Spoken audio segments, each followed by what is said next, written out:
Muy buenas tardes, compañeras y compañeros. A nombre del maestro Alfonso Cepeda Salas, secretario general del Sindicato Nacional de Trabajadores de la Educación y senador, les damos la más cordial bienvenida a esta segunda etapa del Programa Nacional de Formación Continua del Sindicato Nacional de Trabajadores de la Educación. Este día continuamos con los trabajos del diplomado, la evaluación formativa desde los campos formativos en la nueva escuela mexicana, impartido por el Centro de Estudios Educativos y Sindicales de la sección 54 de Sonora.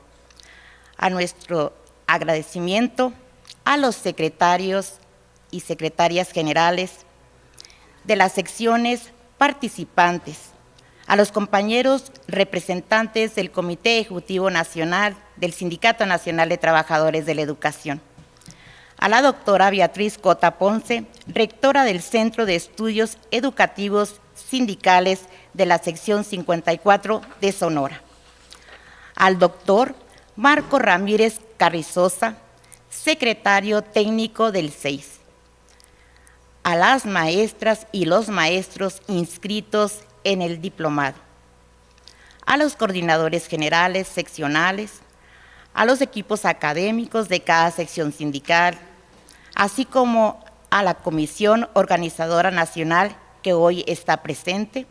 Estaremos en la conducción y moderación de este módulo la maestra Adriana de Jesús Villa Huizar y una servidora, Rosa María Hernández Madero.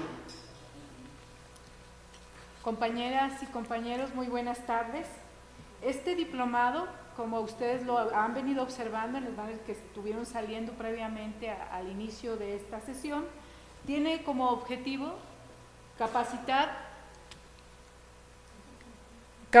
a los educadores para comprender, diseñar y aplicar estrategias de evaluación formativas que promuevan el desarrollo integral de los estudiantes mediante la implementación de métodos innovadores y efectivos en los distintos campos formativos, contribuyendo así a una educación humanista, inclusiva y significativa en el contexto de la nueva escuela mexicana. El objetivo de esta reunión es revisaremos el módulo 1 denominado Introducción a la Evaluación Formativa, el cual está estructurado por 4 sesiones. Hoy abordaremos las sesiones 3 y 4. La sesión 3 tiene como título Herramientas de la evaluación formativa, con 2 aspectos a revisar, como es exploración de diferentes métodos y herramientas de evaluación y estrategias para una retroalimentación efectiva. También abordaremos la sesión 4, que habla sobre la evaluación y la diversidad en el aula, abordando aspectos como las consideraciones para evaluar a estudiantes con diferentes estilos de aprendizaje y niveles de habilidad, así como estrategias inclusivas en la evaluación. Para abordar estos temas, me voy a permitir presentar a ustedes a la doctora Yoko Lisset Gutiérrez Esparza y al doctor Antonio Cota Contreras. Ellos son miembros del equipo académico del Centro de Estudios Educativos y Sindicales de Sonora, ponentes responsables del módulo 1, sesiones 3 y 4. Presentamos también y agradecemos a los compañeros intérpretes que nos auxiliarán con la lengua de señas mexicana, la maestra Yetlanetsi Félix Quintana y el maestro Daniel Martínez Gámez. Me voy a darles lectura de una breve síntesis curricular, ya que ustedes también anteriormente al inicio de esta sesión lo han estado observando, pero sí me gustaría que ustedes sepan que la doctora Yoko Lisset Gutiérrez Esparza cuenta con estudios de maestría y 2 doctorados, uno en educación y otro en docencia. Además, cuenta con un postdoctorado en docencia. Tiene una experiencia profesional muy amplia, ya que ha sido docente de educación primaria, de educación superior y de posgrado. Actualmente es también supervisora de educación primaria. De igual manera, comparto con ustedes una breve síntesis curricular del doctor Antonio Cota Contreras. El doctor Antonio Cota Contreras es licenciado y es ingeniero y también cuenta con una maestría en educación y una maestría en tecnología educativa, así como un doctorado en educación. Tiene una amplia experiencia profesional, ya que se ha desempeñado como docente de educación primaria, de educación secundaria, ha sido director y supervisor. Es catedrático también de maestría y doctorado y actualmente labora como jefe de sector de educación primaria. Antes de ceder el uso de la voz a nuestros compañeros ponentes, les reiteramos la importancia del registro de asistencia que cada coordinador general seccional les debe hacer llegar. De igual manera, solicitamos su valiosa colaboración para responder la encuesta de valoración que nos retroalimenta para el mejoramiento del trabajo de cada módulo de este diplomado.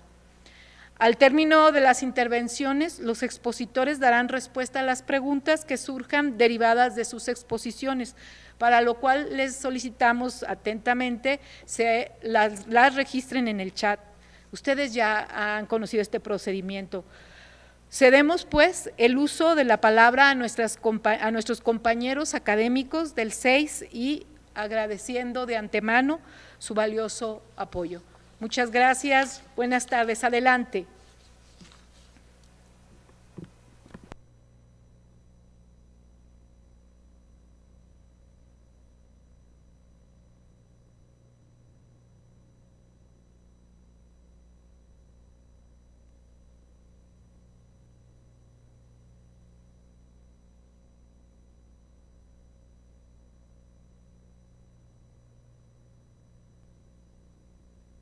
Compañeros, maestra, maestro, fíjese que no se escucha, no sé si tienen ahí, por favor, algún problema de audio para que lo revisen y podemos iniciar nuevamente.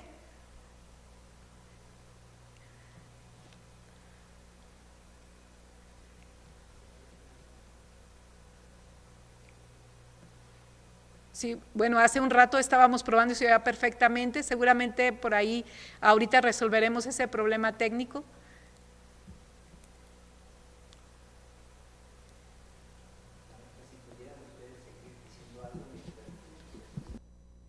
Muy bien, compañeros, yo sé que en estas situaciones estamos teniendo algún problema. Yo quisiera solamente comentarles algo que seguramente ya les hicieron llegar los compañeros de coordinadores generales con relación al curso de los elementos de la nueva escuela mexicana, la planificación y el diseño de proyectos educativos. Ya tenemos audio, entonces dejamos el anuncio para después. Entonces cedemos el uso de la voz a la doctora y al doctor. Adelante, compañeros.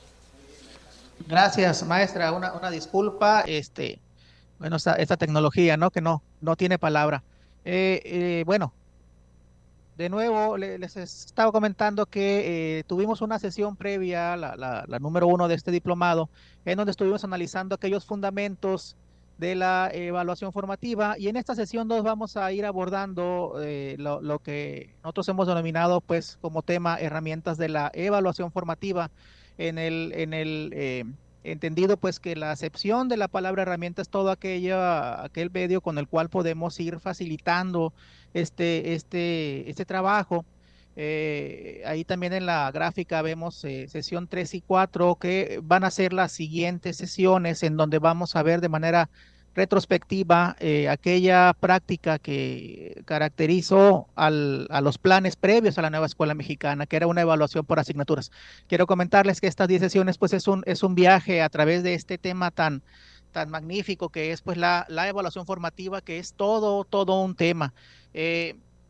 Históricamente, pues la evaluación en la educación no es algo que sea nuevo, ¿no? Tiene mucha historia que la ha ido conformando desde el periodo pre-tayleriano, que la teoría nos habla que tiene un poquito más de 4000 años, nos dice que es desde el 2000 antes de Cristo. Imagínense ustedes, ¿no? Toda esta parte de conformación de experiencia. A partir de este autor, Ralph Tyler, se conoce también con el periodo tayleriano de la evaluación que ya adquiere otras características, a la cual se le denomina la generación descriptiva de la evaluación.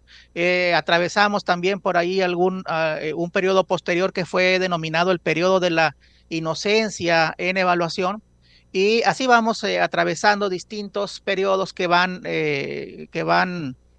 pues siendo conformados por elementos que los distinguen unos de otros. También nosotros hemos ido atravesando a través del periodo del realismo, el profesionalismo y recientemente el periodo de la autoevaluación. Todos esos periodos, las distintas teorías pueden tener diferencias entre las maneras en que son abordadas y distinguidas. Sin embargo, todas ellas corresponden a una evaluación tradicional enmarcada en una epistemología positivista, en donde entendemos como aquello que tiene que ser medido para ser confiable.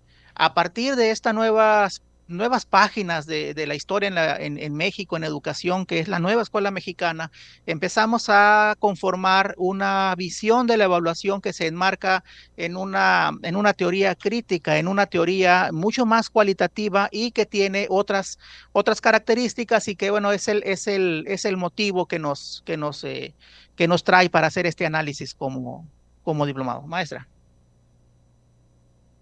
Bien.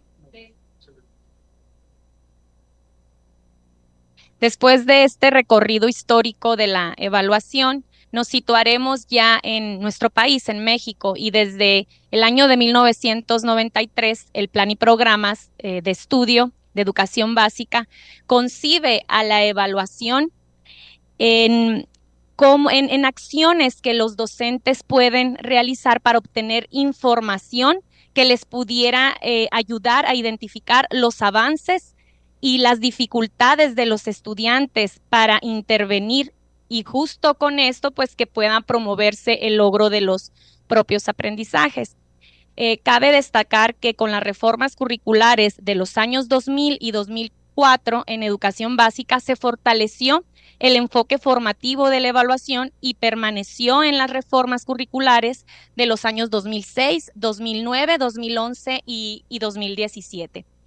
Este enfoque, ya como lo mencionaba, tiene como objetivo identificar tanto los avances como las dificultades de cada alumno para que el docente pueda intervenir de manera óptima. Y el propósito, pues, es justo lo que ya mencionábamos, ¿verdad? Fomentar el logro de los propósitos de aprendizaje. Y en el llamado nuevo modelo educativo del 2017 y en la reforma curricular del mismo año, el enfoque formativo de la evaluación desarrolló con mayor sistematización desde una mirada pragmática y eficientista. El modelo educativo de 2017 se enfocó en optimizar resultados y estandarizar procesos de evaluación para alcanzar objetivos educativos específicos, pero de una manera rápida y medible. Este enfoque centró su atención en la productividad y el cumplimiento de estándares con una fuerte inclinación hacia la medición cuantitativa del rendimiento de los estudiantes. Y en contraste, o por otro lado, pues el humanismo que hoy tenemos con la nueva escuela mexicana, pues promueve una educación distinta, que considera al estudiante como un ser integral, cuyas necesidades van más allá del cumplimiento de objetivos académicos. La NEM se enfoca en el desarrollo pleno del individuo, considerando no solo esta parte académica, que si bien es importante, también sabemos que está la parte que hay que desarrollar en valores, emociones y las habilidades sociales de todos los estudiantes. Y bueno, es justamente este enfoque integral del humanismo el que permea en esta transformación curricular que tenemos como práctica a través de la nueva escuela mexicana. Esta evaluación formativa perdura y sobre todo, y esto es algo de lo más trascendental, que se distancia de las propuestas anteriores al considerar que es acorde con el conjunto de principios y orientaciones de este nuevo plan de estudio.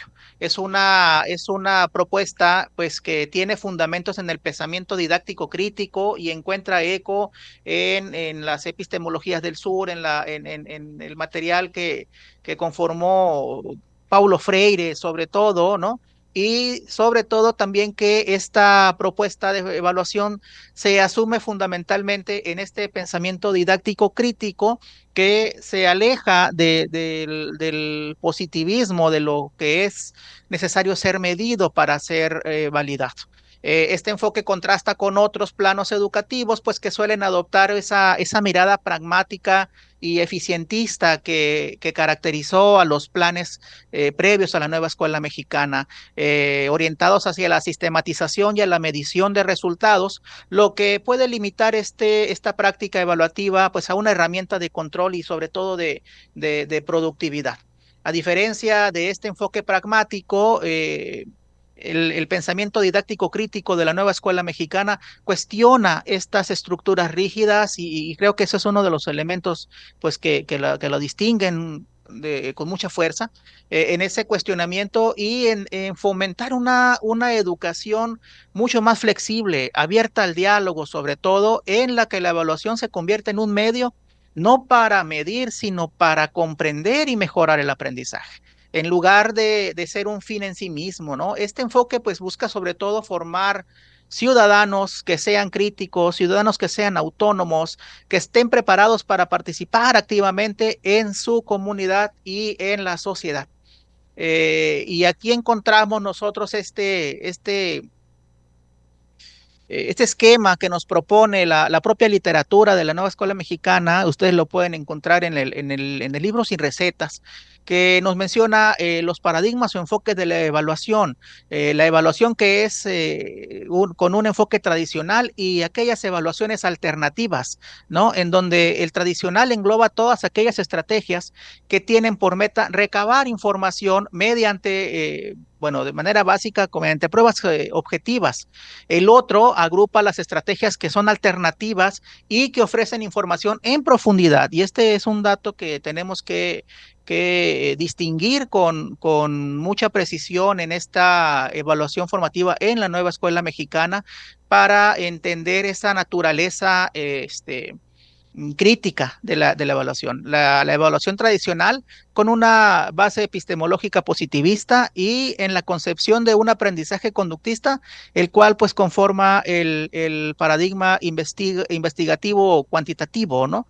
En tanto, la evaluación alternativa tiene sus bases en el constructivismo, la fenomenología, la hermenéutica y sobre todo en la teoría crítica y conforma este paradigma cualitativo de investigación y evaluación, bueno, con sustento en las cualidades de los individuos. Y desde la sesión anterior estuvimos abordando aspectos de lo que es una evaluación tradicional, dimos unas pinceladas, por así decir. Y mencionábamos que si bien esta nos ofrece información cuantitativa útil para hacer comparaciones con algunos referentes que establezcamos, no nos va a permitir que conozcamos la manera en que los estudiantes están aprendiendo. Tampoco que el docente y el alumno reflexione de las dificultades del proceso y establezcan ajustes en distintos momentos. No nos va a permitir conocer cómo se relacionan con el plan de estudios y no siempre se van a evaluar habilidades o conocimientos que estén relacionados con el mundo real, sino van a estar en un contexto artificial de la misma evaluación objetiva, por lo que no proporciona datos suficientes para que podamos gestionar este aprendizaje que está gestándose.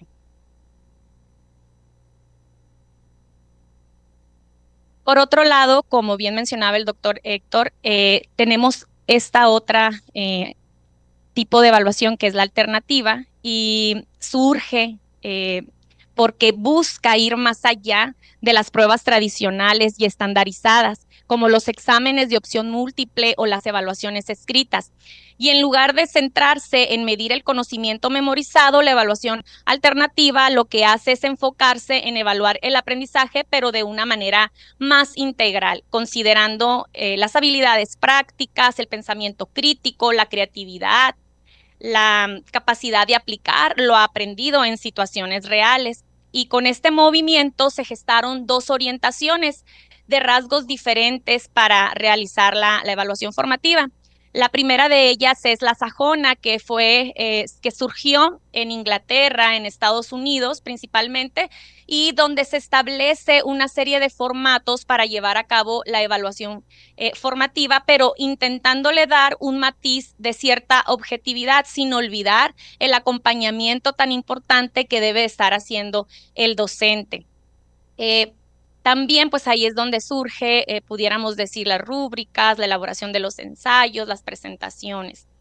Por otro lado, otra de las orientaciones que fundamentan esta evaluación formativa fue la francófona, que esta surgió en Francia, Suiza, en algunos países de Europa, y reconoce que si el alumno no logra generar un proceso de auto y correflexión sobre su proceso de aprendizaje, pues sencillamente no estará en condiciones de comprometerse para realizar alguna actividad que le permita mejorarlo. Por ende, esta orientación propone implementar ejercicios de autorreflexión, de autoevaluación y coevaluación como técnicas para que se logre un compromiso y motivación en el estudiante. Y bueno, es justo en esta diferencia en donde nosotros tenemos que ubicar a la evaluación de la nueva escuela mexicana con ese enfoque integral, con ese enfoque humanista. Hay un material, Aispuro, es la autora, que lo pudimos encontrar en en la bibliografía por ahí, que venía como parte de los exámenes de promoción en algún momento. Después ya no lo logramos ubicar en en esas bibliografías, pero describe con toda claridad lo que representa el humanismo para la nueva escuela mexicana. Vean en este cuadro, que también lo encontramos en en el libro Sin Recetas, particularmente en el de la fase 5, que es el que nosotros utilizamos para preparar este material, las características de la evaluación tradicional y alternativa, con algunos de los elementos por ahí bueno, en este caso contempla el cuadro, las muestras, cuáles son las diferencias entre las muestras que se recuperan en la evaluación tradicional contra la evaluación alternativa. En la evaluación tradicional, pues se habla de pruebas que son medibles, que son objetivas, mientras que en la evaluación alternativa hablamos de experimentos, debates, portafolios. Sobre todo son muestras en donde el alumno adquiere un papel activo, ¿no? Incluso, si ustedes recuerdan por ahí en el principio pedagógico, Evaluar para Aprender del 2011, dice de manera puntual y específica que el docente es el encargado de realizar la evaluación, mientras que en esta otra mirada de la evaluación, pues el centro es el alumno, y es quien tiene que estar involucrado para que se logre en este desarrollo integral del ser humano.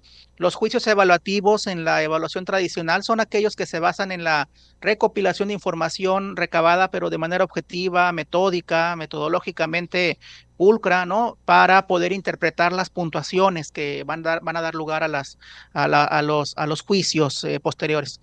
Mientras que en en la evaluación alternativa, estos juicios surgen a partir de la observación del docente, de los pares y sobre todo del alumno como eje, que es de donde parte este hecho evaluativo. La focalización, y pareciera ser como un término prohibido en en la nueva escuela mexicana. Bueno, lo interesante es que aparece con el término en este material, que nos dice que en la focalización de la evaluación tradicional es centrar en la mirada en la puntuación del estudiante, con relación a la del grupo. Es decir, si él, qué puntuación obtuvo con respecto a las medias o a las distintas puntuaciones estadísticas del resto de los compañeros. Mientras que en la evaluación alternativa, esta focalización se centra sobre todo en el estudiante a la luz de sus propios aprendizajes. No encuentra el referente con el compañerito de al lado ni con el resto de los compañeros, sino en el desarrollo integral del individuo, de cada uno de los individuos que conforman la comunidad de aprendizaje. Los informes que dan lugar a partir de la evaluación tradicional son aquellos que donde el evaluador presenta el conocimiento mediante una puntuación, mediante un número fundamentalmente, ¿no? Un promedio y a partir de ahí pues vamos nosotros elaborando esos juicios de valor. En la evaluación alternativa, por otro lado, nos habla de un informe que el evaluador crea como una historia evaluativa respecto al individuo o al grupo. Tiene más que ver con esa observación y esa autointerpretación que ocurra tanto del docente como del alumno, ¿no? ¿Qué ocurre con la generalización? Bueno, las puntuaciones en la evaluación tradicional, y este es algo fundamental, las puntuaciones pueden ser generalizables, pueden ser inferibles para otras, a partir de la muestra para otras poblaciones, ¿no? ¿Y cuál es la diferencia con esta evaluación alternativa? Que esas interpretaciones del individuo no son posibles de generalizarlas con respecto a otro compañero, insisto, ni con el grupo en su conjunto, con la comunidad. Es decir, cada individuo tiene una historia y tiene un desarrollo integral que se diferencia del desarrollo del compañerito, de la compañerita, y eso es importante. Mientras que también la parte de los agentes que intervienen, les decía, en la evaluación tradicional, el encargado de llevarla a cabo es el docente porque así estaba definido en la teoría que nos regía. Mientras que en esta evaluación, en esta otra mirada, el agente no es solamente el docente, el agente es el docente también como parte del ejercicio, el estudiante de manera fundamental y los pares también que pues toman juego también en esta mirada.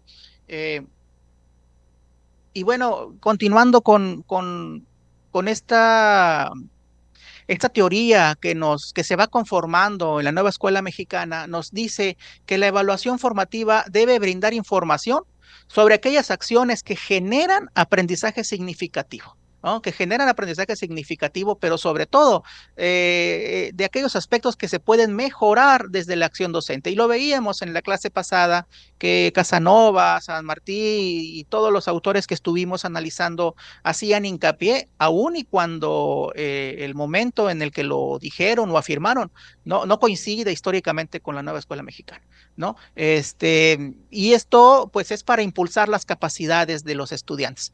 Estas acciones también deben ser útiles al momento de la acreditación, porque finalmente es un elemento que tenemos que darle cumplimiento y que deben de verse de manera complementaria, no como la acción para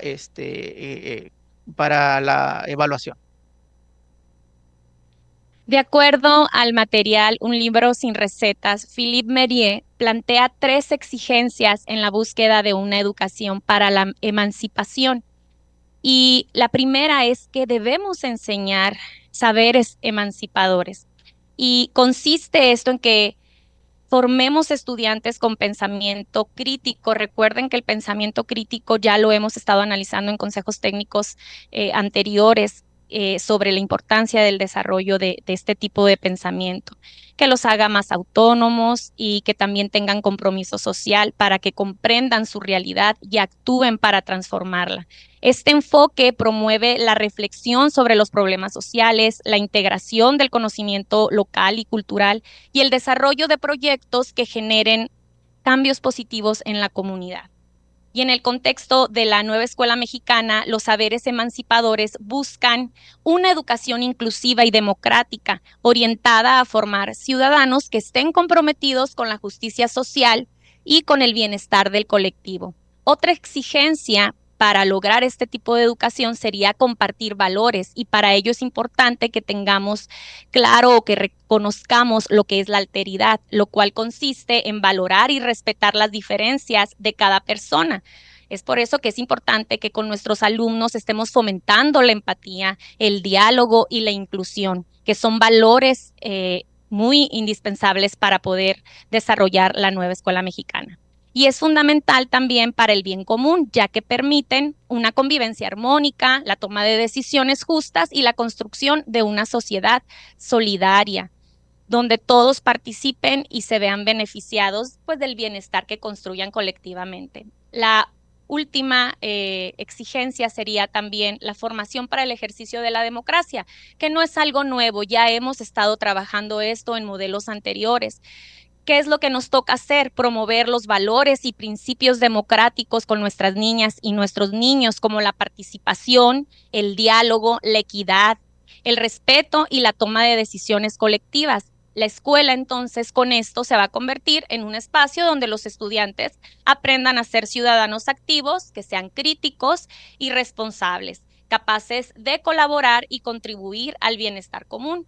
Y para lograr o para perfilarnos en este tipo de educación, es necesario que podamos partir de estos tres aspectos, que son simbolizar, postergar y cooperar.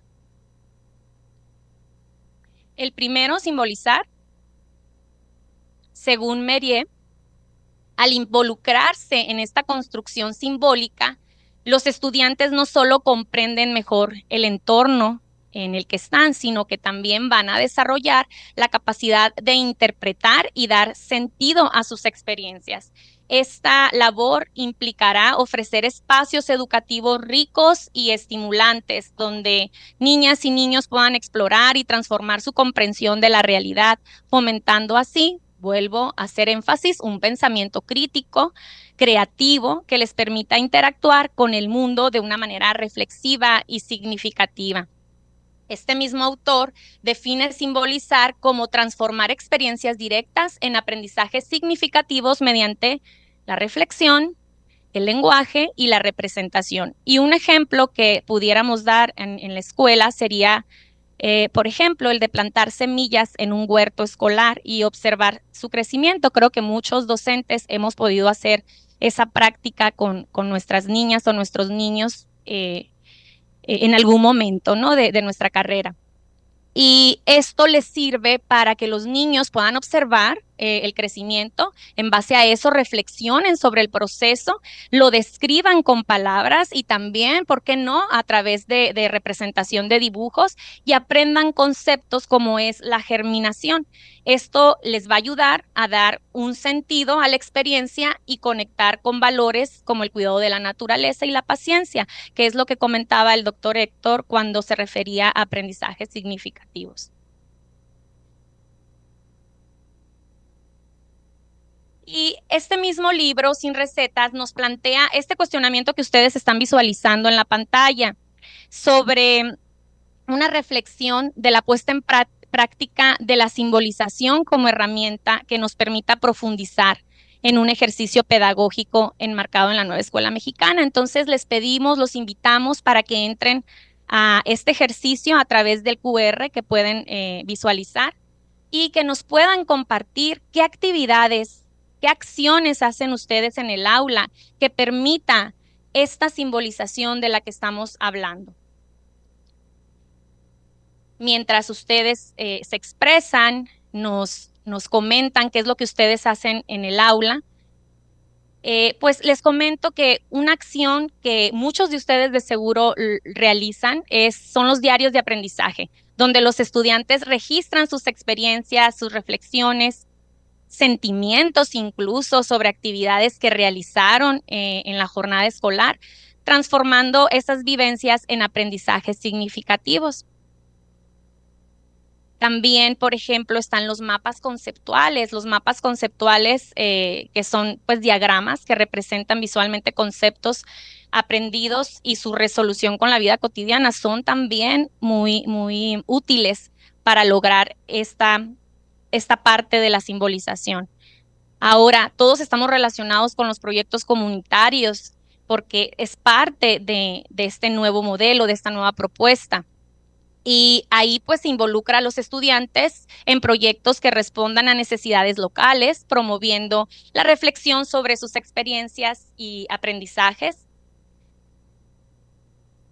Con una simple reflexión que hagamos en nuestra clase, dedicar un tiempo para que las niñas, niños y adolescentes puedan reflexionar sobre qué actividades fueron más significativas en el día.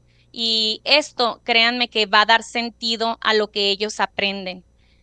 También a todos los que realizan los talleres de arte pueden también incorporar expresiones creativas como pintura o teatro, y ahí pues estamos facilitando también la comprensión simbólica. Vamos a ver algunas de las respuestas que ustedes ya han expresado. Doctor, ¿me puede ayudar, por favor? Sí, gracias. Yoko, bueno, tenemos varias participaciones, agradecerles. Este es un ejercicio que nos ha resultado muy agradable porque son muchas las participaciones, sobre todo de las distintas partes de la República que nos acompañan. Voy a leer la primera, maestra, que es la primerita que llegó de la maestra Hilda Morales del bonito estado de San Luis Potosí, que nos dice que las acciones que ella realiza tienen que ver con observar a los niños y sobre todo realizar esas adecuaciones tan importantes para el aprendizaje de ellos. Nos dice también la maestra Paulina Rodríguez de Los Altos de Jalisco, por allá, nos dice generar acciones educativas continuas que promuevan esa simbolización, como los juegos de roles, cuentos y narración, nos dice la maestra. Por acá el maestro Brian Ramos, también de Jalisco, mira, le volvimos a atinar, con dinámicas colaborativas. Del estado de Puebla, nos dice la maestra María Mauleón, ensayos, mapas, diarios de aprendizajes también. ¿Qué más, maestra? Ayúdame con uno. Alcanzo a ver. A ver, nos dice también el maestro Jorge Ibarra de Baja California, promoviendo desde el área de educación física el cuidado de la salud y de la higiene también con ejercicios en el día a día. Desde el estado de Veracruz, un cafecito, maestra, en la parroquia Malaya en este momento, ¿no? La maestra Elena Pérez nos dice usar el contexto en la presentación de situaciones problemáticas, así como compartir con la comunidad escolar los productos de los proyectos. Dos últimos, desde Oaxaca, maestra, de Oaxaca, la maestra Amanda Ramírez nos dice el juego simbólico, carteles, maquetas. Y para finalizar, son muchísimas gracias de Durango, la maestra María Alcántar nos dice, hacemos diariamente un diario en clase, los alumnos mencionan y recuerdan, y aquí, lo que hicimos en el día. Entonces, estas son las respuestas pues que ustedes comparten con nosotros como acciones que promueven esta simbolización en las niñas y los niños, ¿no? De acuerdo a lo que nos dice esta teoría. Muchísimas gracias a todas y todos por su participación. Continuamos entonces. Otra de las herramientas es la retroalimentación, la cual pues nos dice la literatura pues que juega un papel trascendental y no necesita decirlo la literatura. Yo creo que es algo que por sentido común entendemos como un eje insoslayable de la evaluación formativa, ¿no? Porque desde una vertiente pedagógica prioriza esa implicación del estudiante en su proceso de aprendizaje para favorecer esas habilidades de regulación de sí mismo. Y frente a este cuestionamiento de la simbolización, se plantea esta retroalimentación como esta alternativa para fomentar esas prácticas que se fundan en vínculos pedagógicos sólidos. Por lo tanto, resulta esencial cambiar esa perspectiva que históricamente se tiene de la retroalimentación dentro del proceso de enseñanza y de aprendizaje. Esta perspectiva histórica en la evaluación educativa mexicana ha estado tradicionalmente centrada en la corrección y el control.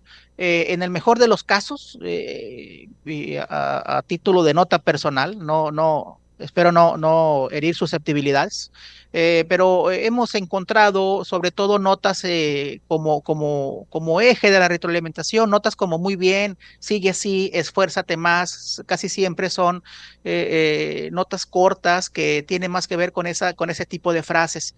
Se ha utilizado principalmente como una herramienta que señala los errores e intenta ajustar ese rendimiento del estudiante, en lugar de convertirse en un medio para apoyar ese crecimiento y el aprendizaje, ¿no? Entonces, esta visión sí limita la retroalimentación a un proceso correctivo y es lo que queremos evitar en esta nueva mirada de la nueva escuela mexicana para convertirlo en un vínculo pedagógico positivo entre docentes y los estudiantes.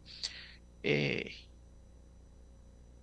la otra herramienta es la postergación, eh, que esta parte, bueno, habrá quien coincida con esta lámina. Vean, Bauman nos dice que en los tiempos actuales, Bauman es el autor de la modernidad líquida, ¿no?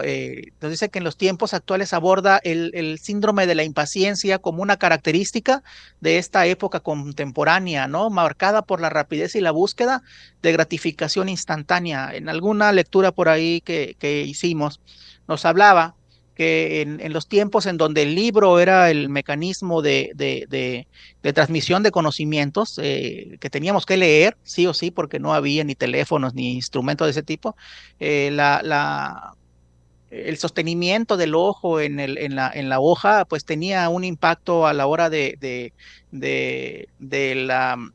sentido del tiempo del ser humano. Ahorita en esta sociedad de hipervínculo, donde los jóvenes y los que ya tenemos juventud acumulada también, pues estamos en el teléfono mucho tiempo del día y brincando de página en página, vamos al WhatsApp, nos cansa, vamos al Instagram, nos cansa y vamos a otro y así vamos por la vida.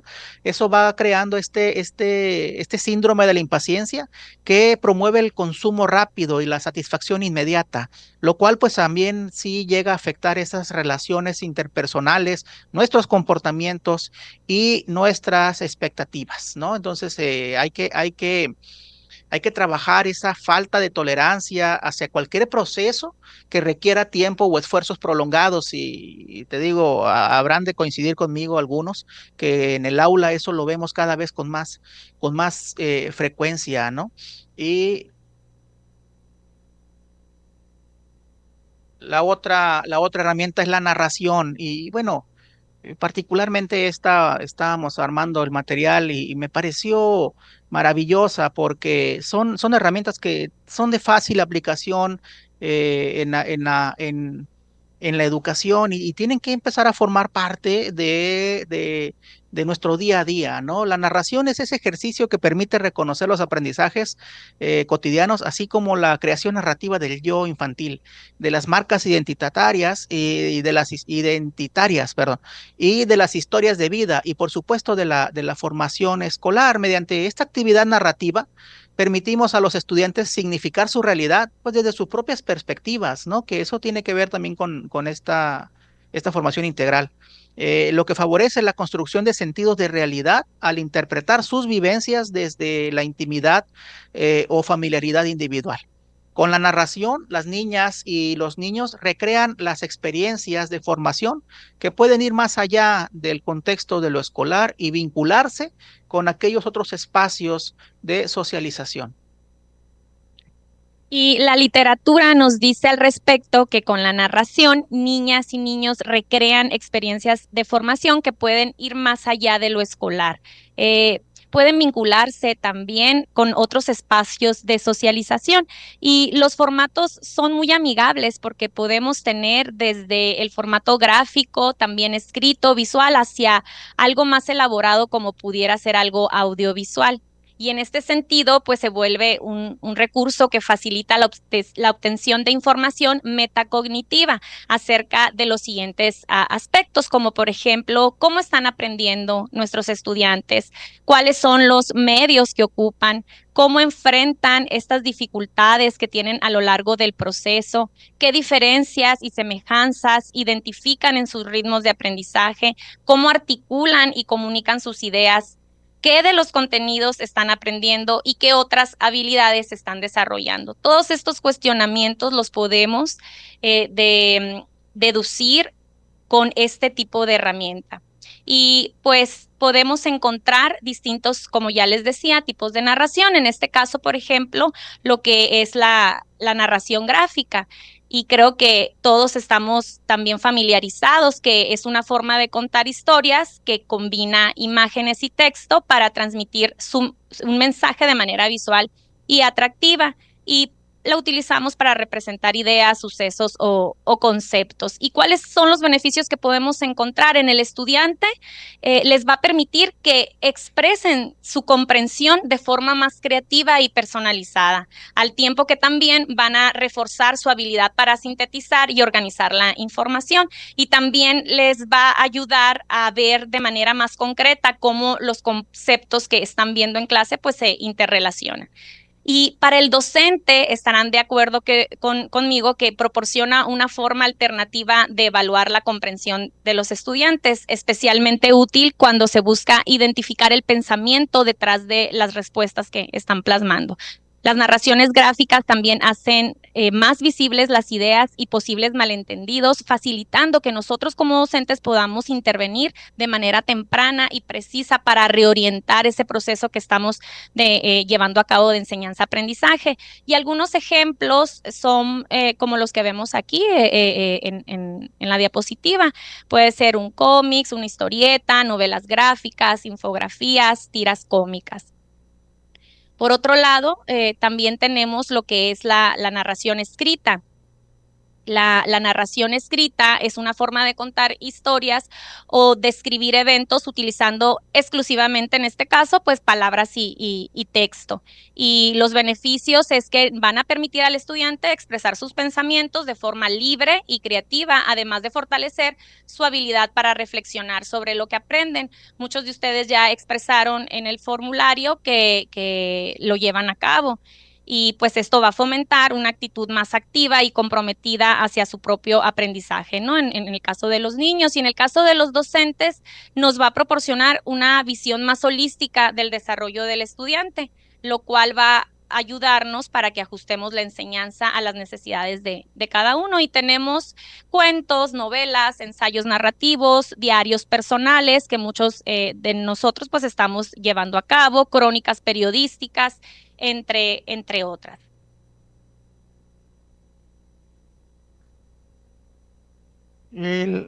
La otra forma de la narración es la que eh, se encuadra en lo visual, ¿no? Que es esa forma de contar historias o transmitir ideas mediante el uso exclusivo de imágenes, símbolos y elementos gráficos. Y bueno, con esto es recuperar el espacio de las artes, ¿no? Que en esa mirada positivista se le dio mucho mayor peso a las materias de las ciencias, ¿no? Matemáticas, naturales, etcétera.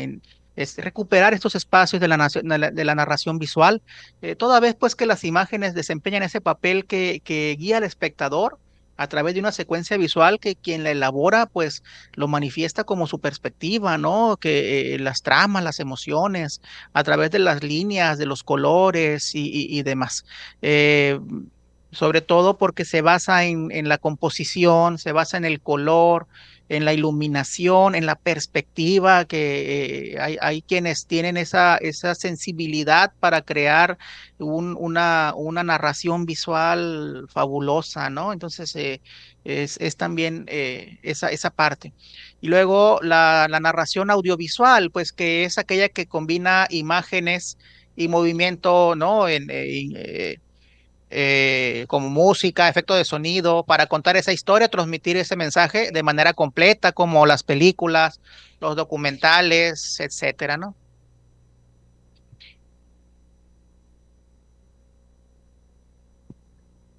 Bien, y finalmente tenemos la otra herramienta que es la de cooperar.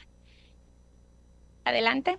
Y una de las bases del bien común es la cooperación. En ella se enraizan valores como la solidaridad, la reciprocidad, la empatía, el respeto mutuo, y al mismo tiempo se hace latente la preocupación por el otro. La cooperación se convierte en un elemento que fortalece la construcción del aprendizaje. Y estos valores son esenciales para que podamos promover un ambiente en el que cada persona se preocupe por el bienestar de los demás.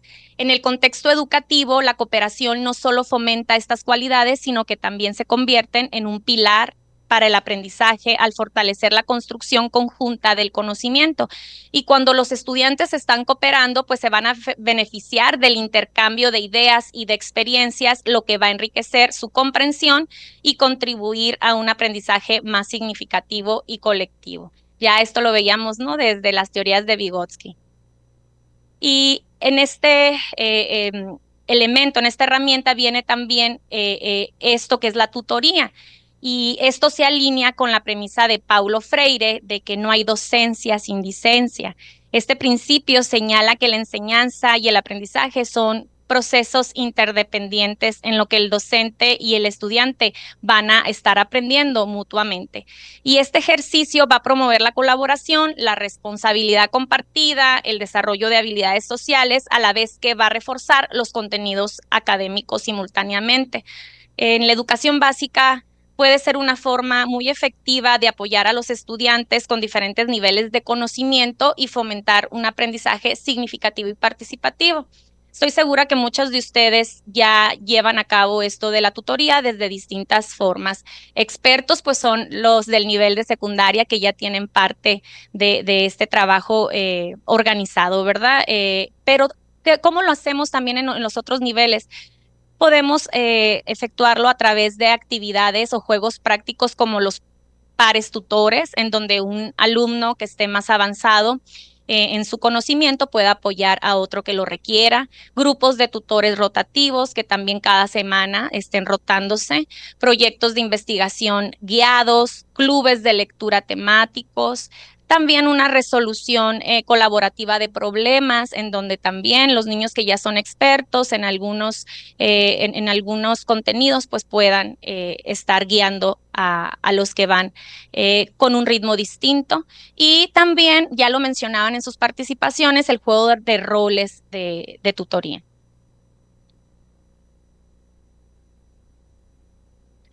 Y bueno, continuando con este viaje emocionante a través de tantas herramientas que nos conceptualiza, ¿no? El material este del libro sin recetas y bueno, hemos ido avanzando a través de ellos y todavía faltan algunos por ahí. Entonces, es un esfuerzo que cada uno de ustedes deberá realizar en lo individual en su momento para apropiarse de esta conceptualización y ponerla en la práctica, ¿no? Lo cual creemos que es el reto principal de este ejercicio de aprendizaje en esta herramienta que es el diálogo, representa ese motor de la tutoría, ¿no? Como una herramienta cooperativa y que, bueno, cumple con esas premisas de la nueva escuela mexicana del humanismo, ¿no? Al favorecer el establecimiento de relaciones horizontales que ya también se habían manejado desde los principios pedagógicos por ahí y en el 2017 también, los cuales pues distinguen al maestro como orientador del proceso educativo y no como esa fuente única y hegemónica de conocimiento, es decir, el maestro ubicarse debajo de la cátedra, ¿no? El escalón ese que todavía se permanece de manera pues histórica en algunas aulas por ahí. Bueno, había que ubicar al docente por debajo de la cátedra y sobre todo en una actitud pues de orientación de sus alumnos y no como aquel que enseña de manera estricta, ¿no? Dichas relaciones se sostienen desde la tolerancia, el respeto y sobre todo el convencimiento afectuoso, que es lo que nos dice. Eh, aquí es importante entender estas, bueno, le llama principios pedagógicos también este documento, que es el ser humano tiene la capacidad de ser enseñante y aprendiz en todo momento, donde pues hay que reconocer que todos, sin importar el rol, pues tenemos algo que enseñar y sobre todo algo que aprender en esa humildad. Pues humana, ¿no? De reconocer que no somos los poseedores del conocimiento de manera absoluta, sino que el que está enfrente de nosotros, de la edad que sea, de la condición que sea, pues tiene algo que mostrarnos también para nuestro propio aprendizaje y desarrollo. El aprendizaje parte del interés por aprender, aunque en repetidas ocasiones dentro del aula no sea así, subrayando pues que el verdadero aprendizaje se enciende cuando hay un interés genuino, que es la tarea que nos toca como maestros, encender ese interés en nuestros alumnos para que ellos pues se encaminen hacia un aprendizaje que sea significante para ellos. ¿eh? Se enseña lo que se conoce. Nadie da lo que no tiene, dice el otro dicho, ¿verdad? Este principio establece que el acto de enseñar requiere un conocimiento profundo del tema para que este tutor sea capaz de transmitir saberes de una manera muy efectiva, dominando el contenido y logrando conectar con sus estudiantes de una manera muy significativa. Cuando se enseña, también se aprende, ¿no? Es el cuarto principio. Sobre todo reforzando la idea de que la enseñanza no es un proceso que vaya en una sola dirección. En el acto de enseñar, el docente también amplía su comprensión y se nutre de las preguntas y perspectivas del otro, del estudiante, creando un ciclo de aprendizaje mutuo en donde ambos tienen esa posibilidad de crecer a través de la interacción.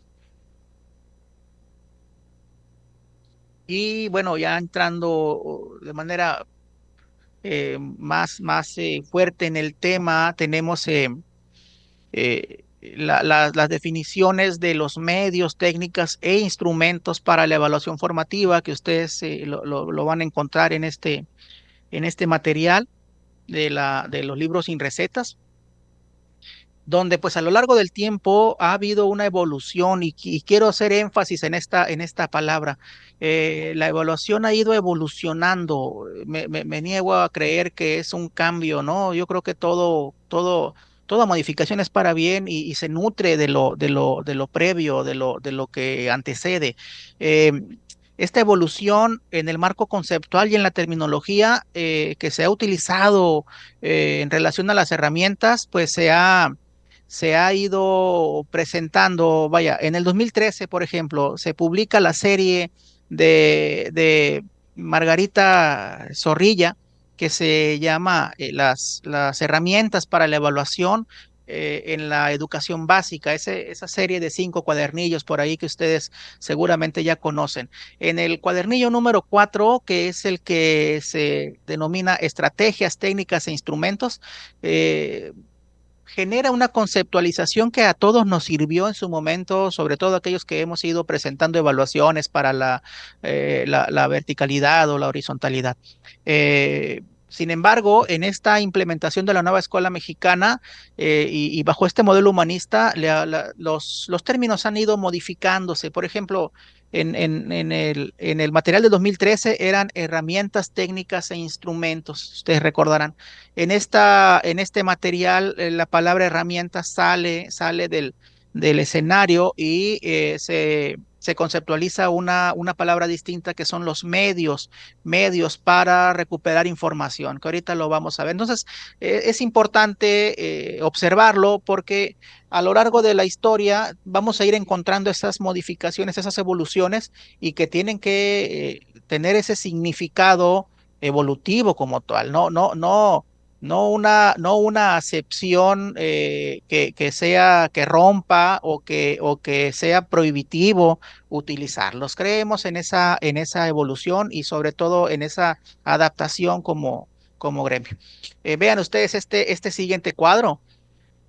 De manera esquemática ya nos presenta, ¿no?, lo que son los medios y las técnicas para la evaluación y ya hace una diferenciación que no estaba presente en el material del 2013. Aquí los medios, pues bueno, déjenme avanzar a la siguiente nada más para hacer unas precisiones aquí. Los medios de evaluación son todas y cada una de las producciones del alumnado que el profesorado puede recoger, ver y o escuchar para demostrar lo que los discentes han aprendido a lo largo de un proceso determinado. Le digo, es un concepto que rompe en el escenario y es importante empezar a manejar esta terminología, los cuales pueden ser en un formato escrito, en un formato oral y en un formato práctico. Me regreso aquí a la anterior y vean ustedes cómo están por ahí planteados los exámenes de control, cuaderno de trabajos, cuestionarios, exámenes, foros virtuales, memorias, póster. Ahorita lo vamos a ver con detenimiento. En el caso de los medios orales, pues son la comunicación, el cuestionario oral, los debates, ¿no? Las mesas redondas. Y dentro de los medios prácticos, pues son las prácticas supervisadas, ¿no? Las demostraciones, juegos de roles y demás. También están las técnicas que tienen esa subdivisión ahí, son aquellas técnicas en las cuales el estudiante no interviene y esas otras en donde el estudiante participa. Entonces es importante ir conociendo este material para que vayamos apropiándonos de esta nueva conceptualización desde el material que se genera a partir de la nueva escuela mexicana. Entonces me voy a avanzar. Maestra, creo que te gané una diapositiva, maestra. Vamos optimizando tiempo. Bien, pues vamos a darle la siguiente para ya ir de lleno entonces con los medios escritos. Tenemos aquí a la carpeta colaborativa, que es una herramienta de evaluación donde los estudiantes trabajan juntos para compilar trabajos, reflexiones y actividades. Y esta nos ayuda para promover el aprendizaje colaborativo y la retroalimentación entre pares. Puede ser que algunos ya tengan estas carpetas en sus aulas. También otra sería el estudio de casos, en donde se hace un análisis profundo de situaciones reales o ficticias, donde los estudiantes apliquen teorías y conceptos y les ayuden a resolver problemas, desarrollar habilidades de pensamiento crítico y toma de decisiones. También tenemos por aquí el portafolio. Estamos muy familiarizados con el portafolio porque ya, como bien lo decía el doctor, pues ya ha sido algunas herramientas o algunos de estos que ahora los conceptualizamos como medios, pues ya los veníamos utilizando en nuestra práctica. Y el portafolio, pues es una compilación de trabajos seleccionados por el estudiante que evidencian su progreso y logros, permitiendo una evaluación continua y personalizada. Más adelante vamos a entrar con más precisiones de este. También tenemos el examen, que es la prueba que evalúa conocimientos específicos de manera puntual, generalmente mediante preguntas de respuesta cerrada para medir el dominio de contenidos específicos. El ensayo, que es un texto escrito en el que el estudiante va a analizar, va a argumentar y reflexionar sobre algún tema que ya haya visto en clase, demostrando su comprensión profunda y capacidad de expresar también sus ideas. Tenemos el póster, que es una representación visual que sintetiza información relevante sobre un tema, fomentando la capacidad de comunicar de forma gráfica y también, pues este debe de ser atractivo. El cuaderno de trabajo o el cuaderno de notas, que es otra herramienta que también nos ha apoyado mucho, donde los estudiantes documentan su aprendizaje diario, facilitando con esta la autoevaluación y el seguimiento de su proceso. Incluso nos sirve también para identificar las prácticas del mismo docente. Y los proyectos que pues son nuestra base, ¿verdad?, que es la actividad de evaluación que involucra la creación de un producto o se soluciona un problema promoviendo la aplicación práctica de conocimientos y de trabajo autónomo. Y bueno, continuando con con los medios escritos, pues tenemos por ahí otros que son el foro virtual, la prueba objetiva, el cuestionario, la memoria. Y aquí nos brinca una inquietud, teniendo tantos ingredientes, ¿cómo es que tenemos un libro sin recetas, verdad? Y a mí me gustaría que nos ayudaran ahí en el chat que han estado participando, cómo combinar esta cantidad increíble de medios, de herramientas, bueno, de instrumentos para una receta que no es receta, ¿no? Creo es el reto en qué momento y bajo qué condiciones y circunstancias vamos a ir seleccionando cada uno de ellos, cuáles de ellos han utilizado ustedes, ¿no? Que es algo que nosotros, al menos de manera particular, les comento en el acompañamiento que estamos iniciando, en este caso en el sector en el que trabajamos, que nos interesa ir viendo sobre todo qué herramientas, bueno, qué medios, qué instrumentos son aquellos que sí utilizan y no con el afán eh, fiscalizante, no, sino ese afán de ir entendiendo cómo se va conformando la práctica en la nueva escuela mexicana. Otro de los de los medios, pues son el informe, el trabajo escrito. Y vean ustedes qué tremenda cantidad, ¿no? Bueno, hicimos esta presentación, ¿no? Con el afán de enciclopedista, ¿no? Ya ustedes los estarán trabajando más adelante también como parte del diplomado, pero pues lo más importante es abordarlos en la práctica, que les sirvan a los alumnos que nosotros atendemos, ¿no? Y sobre todo que permeen hacia el desarrollo integral de cada uno de ellos. Es importante mencionar que estamos viendo los medios, pero estos medios en algunos momentos se convertirán también en instrumentos y esta precisión la hace un libro sin recetas para que, pues, si notan que también los retomamos en los instrumentos, pues sepan que así es, ¿no? Tiene esta dualidad. Bien, también tenemos los orales y podemos mencionar la comunicación, que es la interacción verbal en la que se transmite información, donde estamos transmitiendo ideas, emociones y se favorece el intercambio de conocimientos y la creación de un diálogo activo entre los participantes. Podemos encontrar lo que es la exposición, que ahora cada vez es más común tener este medio, que es presentación verbal estructurada donde un estudiante o un grupo va a exponer un tema ante una audiencia destacando habilidades de organización y claridad en la transmisión de estas ideas. También la ponencia, que es una disertación pues que es formal en la que el estudiante presenta sus ideas, sus argumentos o investigaciones sobre un tema específico, usualmente pues en un contexto académico. ¿Y por qué no? Es importante que también fomentemos este tipo de medio en los alumnos de educación básica. Y el cuestionario oral, que es la evaluación donde el docente realiza preguntas de forma oral, permitiendo evaluar la comprensión y la capacidad de respuesta del estudiante de una manera que sea espontánea y también directa. Continuando, podemos destacar la discusión grupal, que es una dinámica de evaluación en la que los estudiantes van a interactuar y debatir sobre un tema, fomentando el desarrollo del pensamiento crítico, que ya lo hemos venido enfatizando, la argumentación y la escucha activa, que es tan importante. Y las simples preguntas de clase son un método que el docente, al realizar preguntas abiertas a los estudiantes durante la clase, pues incentiva la participación, la reflexión y la demostración de los conocimientos que ellos ya han adquirido de una manera rápida y espontánea.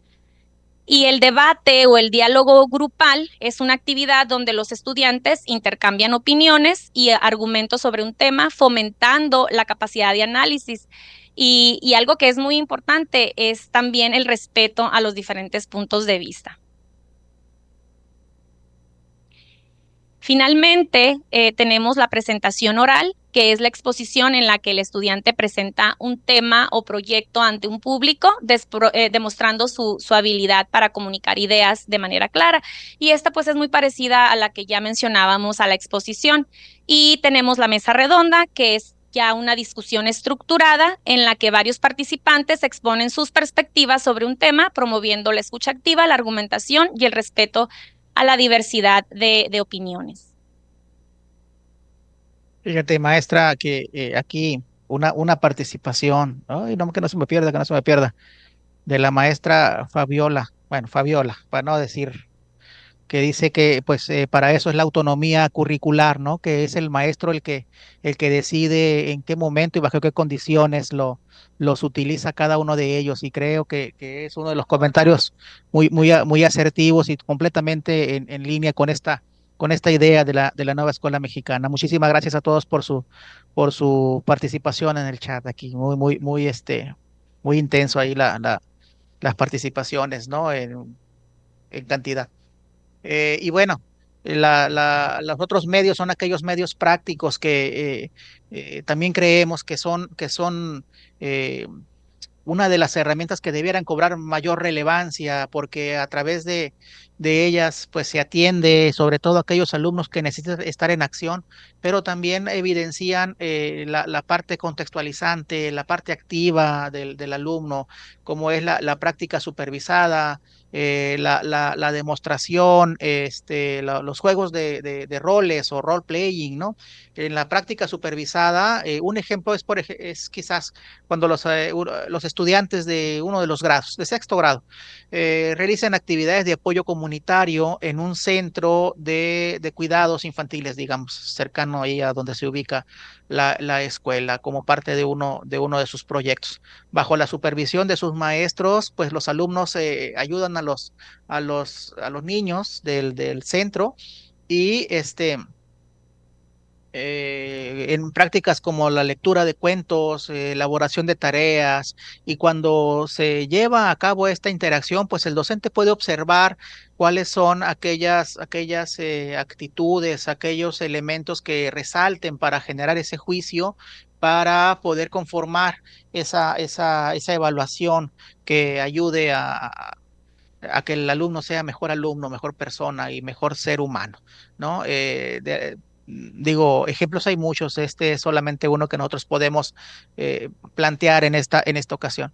Las demostraciones, pues, es cuando los estudiantes explican o muestran un proceso aprendido. De hecho, ahorita nosotros tenemos una actividad muy bonita en donde se ubican nuestras escuelas, que los alumnos se van a participar en una feria de una de las universidades que están allá en la región. Y quiero comentarles, nosotros nos ubicamos en la Sierra de Sonora, en la Sierra Alta, la Sierra Media, y es un reto allá, sobre todo la parte de los traslados por la geografía. Y aún así nuestros alumnos van a acudir a la universidad para generar ese momento donde ellos van a demostrar conocimiento, sobre todo en el campo de saberes y pensamiento científico a través del STEAM. Entonces, creemos también que esas son actividades muy contundentes a la hora de poder realizar interpretaciones y sobre todo juicios dentro de esta evaluación, pues de carácter formativo. Por otro lado, bueno, las anteriores eran los medios, ¿no? Que son a través de los cuales se obtiene o se recoge información. Las técnicas en este caso se dividen, decíamos, en aquellas donde el estudiante no interviene y aquellas donde el estudiante participa, ¿no? Y bueno, cuáles son esas donde el estudiante no interviene? Tenemos quizás por ahí como ejemplo, bueno, no quizás, ¿no? Los tenemos el análisis documental y de producción, que es la revisión de trabajos personales y grupales, pues que realiza el propio docente. Por otro lado está también la observación, que es la observación directa del alumno, la observación del grupo, la observación sistemática como técnica de recogida, ¿no? De información o de evaluación.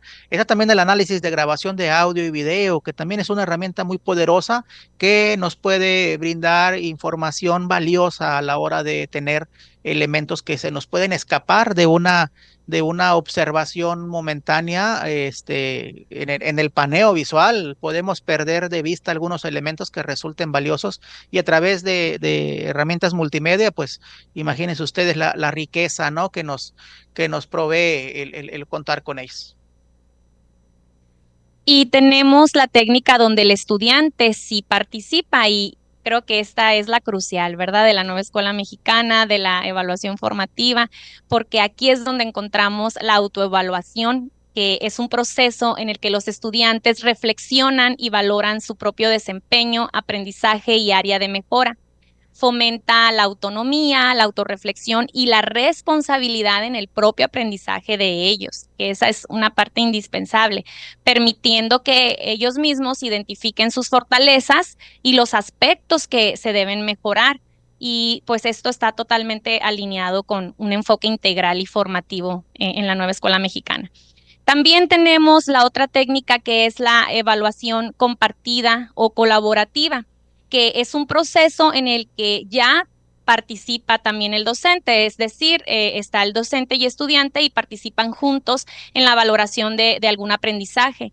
Implica entonces el intercambio de opiniones y la construcción conjunta de criterios de evaluación, lo cual es muy importante que haya claridad en estos criterios desde un inicio.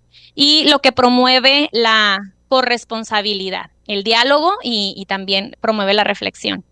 Y esta forma de evaluación fortalece el sentido de comunidad que tanto buscamos en la nueva escuela mexicana, también fomenta la autoevaluación y la evaluación entre pares y está alineada con los valores que ya les mencionaba, sobre todo el aprendizaje colaborativo. Y también está la evaluación entre pares, que pudiéramos decir que ya la conocemos como la coevaluación, donde los estudiantes van a revisar y valorar el trabajo de sus compañeros y esto va a promover la crítica constructiva porque va a estar basada en respeto, el diálogo y el aprendizaje colaborativo, ya que los alumnos van a reflexionar sobre el desempeño de otros y reciben también retroalimentación de sus pares. Y esta técnica va a ayudar a desarrollar empatía, responsabilidad y autonomía. Tenemos ya como parte de esta clasificación lo que son los instrumentos de evaluación. Y los instrumentos de evaluación se definen como las herramientas que tanto el profesorado como el alumnado utilizan para plasmar de manera organizada la información recogida mediante una determinada técnica de evaluación. Y pues podemos mencionar algunos instrumentos como son las listas de cotejo, que son instrumentos que contienen una serie de criterios o tareas que se deben cumplir en un proceso de enseñanza-aprendizaje y se utilizan para verificar de manera sencilla si los estudiantes han logrado o no ciertos aspectos específicos de su aprendizaje. Sin embargo, con la nueva escuela mexicana se nos plantea que ampliemos estas listas de cotejo y que no sea solamente para que el docente las esté respondiendo, sino que también empoderemos al alumno con una lista de cotejo para que se autoevalúe y no solamente quedarnos en el se logró o no se logró, sino también agregarles una columna más donde podamos poner alguna reflexión, algo que el alumno tenga que argumentar sobre ese aspecto, sobre todo si no se logró, ¿verdad? También los portafolios, ya mencionábamos que es esta colección de trabajos y evidencias del estudiante que va a mostrar el progreso, logros y reflexiones a lo largo del tiempo y van a permitir una evaluación integral y continua en su desarrollo académico y personal. Y es importantísimo que tengamos en cuenta que el portafolio del alumno no va a ser un folder donde vamos a ir archivando las copias que se van haciendo diariamente o los trabajos o ejercicios. Tenemos que incitar al alumno para que él mismo vaya seleccionando aquellas producciones en donde están viéndose o evidenciándose fortalezas o a lo mejor dificultades, es decir, aquellos que sean realmente significativos. ¿Qué es lo que podemos decir también de los portafolios? Que los portafolios requieren de la retroalimentación de ustedes como docentes. Es decir, un escrito en donde ustedes especifiquen alguna orientación para el alumnado y no solamente quedarnos, como ya decía el doctor Héctor, con una felicitación, porque si bien la felicitación va a incidir en el aspecto de la autoestima, no nos va a potencializar tanto en la mejora del aprendizaje. Entonces es importante que el portafolio pues tenga estas evidencias que les comento significativas, que también estén estas listas de cotejo, estas rúbricas, estos instrumentos que el mismo alumno los puede utilizar de autoevaluación, también algunas otras que sean coevaluación para irlo fortaleciendo. Las guías de observación son estas herramientas que establecen los aspectos específicos a observar en el comportamiento, en el desempeño, en la interacción de los estudiantes. ¿Qué sugerencia pudiéramos dar en las guías de observación para no quedarnos en modelos anteriores? Que estas guías de observación también sean aplicadas para el alumno y no solamente sea el docente el que las esté desarrollando. Les recomendamos que puedan observar todas las propuestas que tiene Sergio Tobón en correspondencia a este tipo de instrumentos, porque ahí van a poder encontrar este toque diferente que requiere la nueva escuela mexicana para hacer un proceso de evaluación más autorreflexivo y más empoderado en el alumno. Las rúbricas o matrices de valoración son instrumentos que detallan los niveles de desempeño para distintos criterios de evaluación y nos van a ofrecer descripciones muy claras de lo que se espera en cada nivel, ayudando a la evaluación objetiva y precisa del trabajo de los alumnos. También tenemos las ejecuciones prácticas, que son evaluaciones en las que los estudiantes van a demostrar sus habilidades a través de algún experimento, algún proyecto o alguna tarea específica para valorar la aplicación de los conocimientos que ya adquirieron, pero muy importante en situaciones reales. Y bueno, dado que la enseñanza y la evaluación son un proceso continuo, es posible considerar que la resolución de casos, la concreción de proyectos, los informes de investigación o de práctica son al mismo tiempo instrumentos para la evaluación. Y nos decía ahorita Yoko, pues que hay medios que también son considerados, es factible considerar los instrumentos. Y aquí me gustaría que en lo que avanzamos nos fueran ayudando ahí en el chat, pues qué diferencia sustantiva encuentran ustedes entre medios e instrumentos. ¿Qué diferencia sustantiva encuentran ustedes entre medios e instrumentos de la evaluación de acuerdo a estas conceptualizaciones de la nueva escuela mexicana? Y bueno, en lo que ustedes nos ayudan ahí, la comparación de los diferentes tipos de instrumentos tiene que ver con los del tipo pruebas objetivas, las preguntas orales, las pruebas de ensayo y las evaluaciones centradas en el desempeño. Les decía, pareciera que son conceptos que resultan prohibitivos en la nueva escuela mexicana y sin embargo la literatura los sigue considerando pues por aspectos prácticos, ¿no? Y del hecho educativo y del hecho evaluativo. ¿Cuál es la diferencia? Vaya, en el propósito, ¿cuál es el propósito de cada uno de ellos? Bueno, las pruebas objetivas obtienen la muestra del conocimiento en términos de eficiencia y de confiabilidad, ¿no? En términos de puntuaciones. Las preguntas orales son aquellas que tienen como propósito evaluar el conocimiento durante la instrucción misma, ¿no? En la interacción. Las pruebas de ensayo, el propósito es evaluar las habilidades de pensamiento o dominio alcanzado en la estructuración, organización de un cuerpo determinado de conocimientos. Y las evaluaciones que son centradas en el desempeño, el propósito es la evaluación de las habilidades de trasladar ese conocimiento y la comprensión a la acción. Cada una de ellas tiene un propósito específico que es importante que lo sepamos distinguir para la utilización pertinente, ¿no? En su momento. En cuanto a las respuestas del estudiante, también hay una puntos de comparación. Las pruebas objetivas tienen como finalidad, pues, eh, identificar la lectura, la capacidad para recordar datos, para seleccionar elementos de los que se le presentan en los instrumentos, ¿no? Bueno, los instrumentos de prueba. Mientras que en las preguntas orales, la comparación tiene que ver con la manera en que responde de manera oral a las preguntas que se le plantean. En las pruebas de ensayo es sobre todo la parte de la organización de la información, cómo compone él con la información que tiene hasta ese momento una respuesta estructurada y lógica en términos de lo que se le está preguntando. Y en las evaluaciones centradas en el desempeño tienen que ver con la planeación, con la construcción y sobre todo proporcionar una respuesta original, que eso implica pues habilidades complejas.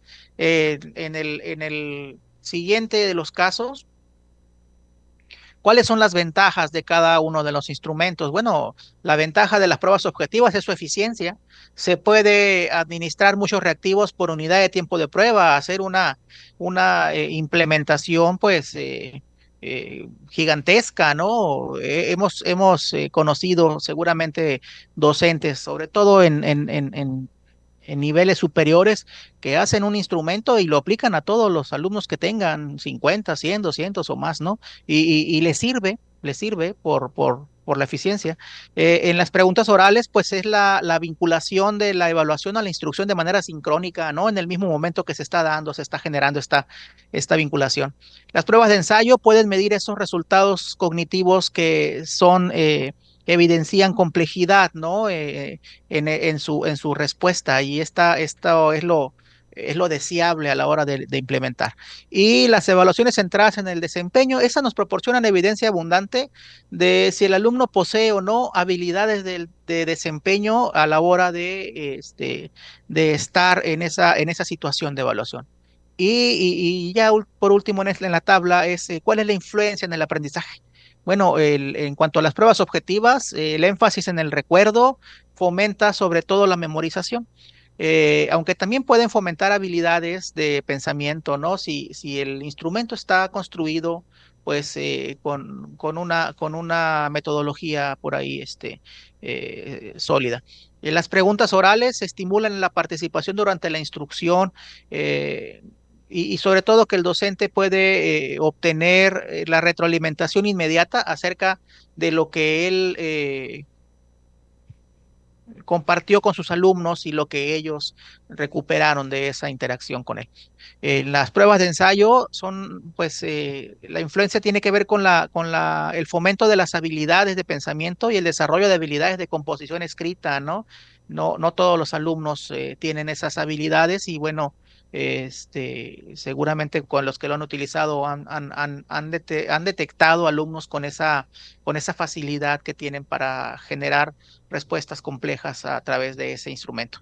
Y las evaluaciones centradas en el desempeño, pues destacan el empleo del conocimiento y habilidades disponibles en contextos de solución de problemas importantes, ¿no? Entonces, vean ustedes cómo cada instrumento tiene sus particularidades, tiene sus inclinaciones, sobre todo a la hora de obtener determinados resultados con determinadas especificidades. Dentro de las pruebas objetivas están los exámenes de opción múltiple y este tipo de prueba proporciona opciones de respuestas cerradas, permitiendo medir conocimientos específicos de contenido y de forma rápida.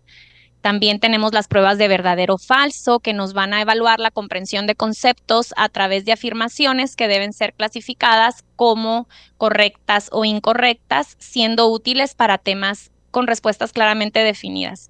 También las pruebas de emparejamiento, que se basan en relacionar términos, conceptos o definiciones entre dos columnas, y así con esto pues vamos a medir la capacidad de asociación entre ideas y conceptos relacionados. Exámenes de respuesta breve, que requieren que los estudiantes proporcionen respuestas específicas en una o pocas palabras, evaluando así el conocimiento factual y puntual sobre un tema. Y las pruebas de completación, que consisten en oraciones o enunciados con espacios en blanco para que los estudiantes las llenen, ayudando a evaluar la comprensión de términos y conceptos clave. Tenemos también lo que son las preguntas orales, y aquí ya entran lo que son las entrevistas, que permiten al docente hacer preguntas específicas al estudiante para evaluar su comprensión en profundidad y explorar sus conocimientos. También las actitudes las podemos aquí evaluar, y las perspectivas de manera más personal. Los debates, que aquí pues los estudiantes exponen y defienden sus puntos de vista, lo cual permite evaluar su capacidad para argumentar, para sintetizar información y también para responder a opiniones contrarias. La discusión guiada, donde el docente hace preguntas y al mismo tiempo va guiando la conversación para que los estudiantes reflexionen y respondan en un entorno colectivo, promoviendo el pensamiento crítico y la reflexión sobre el contenido. Tenemos las presentaciones orales, las cuales ya mencionamos anteriormente cuando hablábamos de los medios, y los interrogatorios socráticos, que a través de preguntas directas y progresivas, el docente va a guiar al estudiante para que analice sus respuestas y profundice en su comprensión del tema, promoviendo la autoevaluación y la reflexión crítica.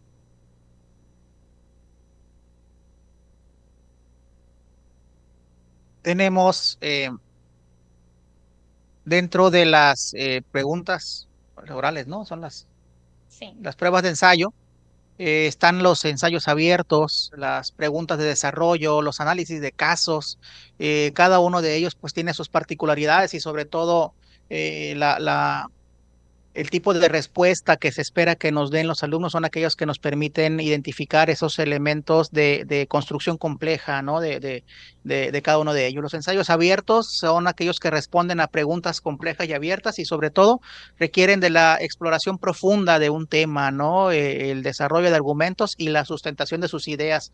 ¿Cuáles son los niveles apropiados? Pues bueno, no sabría decirles si son apropiados o no, pero la utilización de ellos, pues seguramente nos van a dar respuestas increíbles en nuestros alumnos a partir de su utilización. Las preguntas de desarrollo son donde el estudiante explica un concepto, proceso o fenómeno en detalle, demostrando esa comprensión integral de un tema determinado. Los análisis de caso, que son herramientas muy potentes, pues tiene que ver con el análisis y resolución en un ensayo, en un caso específico, hipotético, histórico, donde se evalúa la capacidad para aplicar conocimientos teóricos a situaciones prácticas, ¿no? Las reflexiones escritas, que son aquellas que permiten evaluar la autoconciencia y el pensamiento crítico sobre el aprendizaje propio y las experiencias acumuladas. Las reseñas críticas también como prueba son donde los estudiantes evalúan y critican un texto, artículo o libro, demostrando una posible capacidad de interpretación y habilidades de crítica literaria o académica. Tenemos las propuestas de investigación, pues que es esperable que en estas metodologías sociocríticas sean recurrentes, ¿no? Sobre todo en el involucramiento de los alumnos a la hora de proponer algunas situaciones de aprendizaje. Requieren que el estudiante describa un problema, plantee hipótesis y proponga el marco metodológico, evaluando así las habilidades de planificación y de pensamiento científico.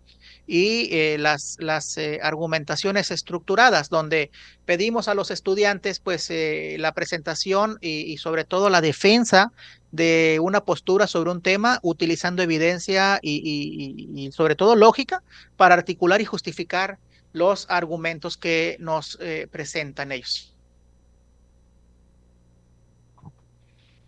Y finalmente tenemos las evaluaciones centradas en el desempeño. Aquí volvemos a mencionar lo que son los proyectos que permiten al docente evaluar su habilidad para planificar, ejecutar y presentar un trabajo que refleje sus aprendizajes. Están las simulaciones, donde los estudiantes aplican sus conocimientos y habilidades como simulaciones de juicios, operaciones científicas o escenarios de negocios, demostrando su capacidad para actuar en contextos específicos. Las presentaciones, que ya anteriormente los mencionábamos dentro de los medios. Los estudios de caso, que también ya los mencionamos, dramatizaciones o role-playing, que también lo mencionó el doctor Héctor, los portafolios, que también lo mencionamos, experimentos o prácticas de laboratorio, que pues estas permiten evaluar cómo el estudiante va a aplicar el método científico para realizar experimentos, recolectar datos y analizarlos para presentar conclusiones. Y el desempeño en el campo, que son situaciones donde los alumnos van a realizar actividades fuera del aula, como en prácticas de campo, observaciones o intervenciones en la comunidad. Vamos a proseguir ahora con las estrategias para una retroalimentación formativa. Las estrategias para una retroalimentación formativa constituyen un conjunto de prácticas pedagógicas fundamentales que los educadores emplean para ofrecer a los estudiantes comentarios valiosos, pero también constructivos sobre su desempeño académico, con el objetivo de impulsar su progreso y el desarrollo en el proceso de aprendizaje. Como vemos, va más allá de solamente endulzar el oído o hacer sentir bien al estudiante. Esta retroalimentación pues no se va a limitar únicamente a evaluar los resultados finales de las tareas, y esto es importantísimo que lo tengamos en cuenta, sino que va a enfocar en comprender y evaluar todo el proceso de aprendizaje que ha conducido a los niños a esos resultados. En este sentido, estas estrategias pues no solo van a apuntar o señalar los aciertos y las áreas de mejora, sino que también van a proporcionar orientación y recursos concretos para que los estudiantes puedan avanzar y superar obstáculos de manera efectiva. Es decir, la retroalimentación debe también llevar una propuesta de mejora. Y a continuación los invitamos para que a través de este QR puedan acceder al video donde Rebeca Anijovic, quien comenta que además de que la evaluación tiene una función de acreditación, también visibiliza los saberes de los alumnos y les permite reflexionar e identificar sobre elementos de su proceso de aprendizaje. Está muy interesante esta opinión de este especialista en evaluación formativa, porque argumenta lo que es una retroalimentación de este tipo, dejando claro que va a ir más allá, como les decía, de motivar al alumno. También aborda la necesidad de que los criterios de evaluación sean públicos y sean transparentes desde un inicio, cuando empezamos un proceso de aprendizaje con nuestros alumnos, para que esto impacte en la autoevaluación y la coevaluación entre pares. Y finalmente aborda la necesidad de contar con instrumentos de evaluación como rúbricas, listas de cotejo, entre otros, que permitan ofrecer al alumnado una retroalimentación formativa. Sí, en esta ocasión decidimos esta estrategia, pues, es compleja, ¿no? La reproducción de videos, entonces les pedimos que nos ayuden con eso. Ustedes pueden acceder al video, son planteamientos muy potentes los que hace la doctora y bueno, seguramente que encontrarán eco en la manera en que ustedes ven y piensan, ¿no? La retroalimentación como herramienta de la evaluación formativa. Y siguiendo con este orden de ideas, el elemento fundamental de la retroalimentación tiene que ver con la claridad y sobre todo con la especificidad en los comentarios que hacemos a nuestros estudiantes. En lugar de llenarlo de elogios o críticas que sean genéricas. Recuerden ustedes que la parte del desarrollo integral tiene que ver con emociones, tienen que ver con todos aquellos elementos que en su momento escapaban al enfoque por competencias, ¿no? Tiene más que ver con conectar con el ser humano, ¿no? Desde el ser humano propio. Entonces, es ofrecer una retroalimentación detallada y específica que permita a los estudiantes comprender de manera muy clara cuáles son aspectos que se identifican por parte en este caso, del docente, para que el trabajo que realiza sea exitoso y sobre todo identificar en qué áreas puede mejorar. Esta retroalimentación es importante pues que también sea de carácter constructivo, es decir, que se enfoque en el crecimiento y el desarrollo del estudiante. Y decía aquí la maestra Yoko, dejar de endulzar el oído como una obligación, ¿no? Asumida, ¿no? Sino como aquella vocación, aquellas ganas que tenemos como docentes de que nuestros alumnos sean mejores individuos, mejores personas y mejores seres humanos. Por lo tanto, pues evitar los juicios negativos, ¿no? Las famosas orejas de burro, que bueno, ya yo dudo que se use, no es porque lo haya visto, ¿no? Sino que son aquellos ejemplos que aparecen en películas viejas y demás, pues son como el ejemplo fundamental de una crítica o de un juicio negativo que lastima a nuestros alumnos, que los hace dudar de sus propias capacidades y sobre todo pues que interrumpe el flujo natural del desarrollo integral. Por el contrario, nosotros tenemos que ser motivo de crecimiento de ellos y bueno, las sugerencias que nosotros les brindemos sean sugerencias muy prácticas y sobre todo que los alienten para abordar esas áreas de mejora que hemos identificado. Asimismo, pues incluir la promoción de la autorreflexión, que esto es básico. Si estamos apostándole al crecimiento integral del individuo, bueno, partamos del fomento de la autorreflexión, en donde les animemos a analizar de manera muy crítica el trabajo de ellos, identificar las fortalezas y sobre todo sus debilidades, estableciendo pues metas que sean específicas para mejorar, fomentando así también pues la autonomía, la responsabilidad en el proceso y empoderando a los estudiantes para que asuman ese papel activo en su propio desarrollo académico. Decíamos al principio, no es el docente el único responsable. Tenemos que lograr que nuestros alumnos se involucren de manera eh, pues completa en su propio aprendizaje y que sea una tarea compartida esto de la tarea evaluativa. Ya por último, tenemos un último video, igual les digo, en esta modalidad de análisis a través del QR. No quisimos hacer uso del recurso por cuestiones técnicas, pero también tiene ahí unos elementos bastante interesantes que nos va a narrar la maestra Yoko. En este video es importante que entren a observarlo porque está interesante ya que nos expone cómo es que debemos retroalimentar a los estudiantes o al menos las sugerencias para hacerlo de una manera pues más óptima. Menciona, por ejemplo, la misma autora que ya estuvo en el video anterior, que es necesario centrarse solo en algunos aspectos del desempeño o la producción para que el alumno pueda considerarlos. Es decir, no podemos acaparar muchos elementos porque esto va a ser abrumador para el alumno. Contribuir también a identificar las fortalezas, también aquellas que son zonas de desarrollo actual, pero también futura, para poder dar alguna orientación y que se pueda pues potencializar.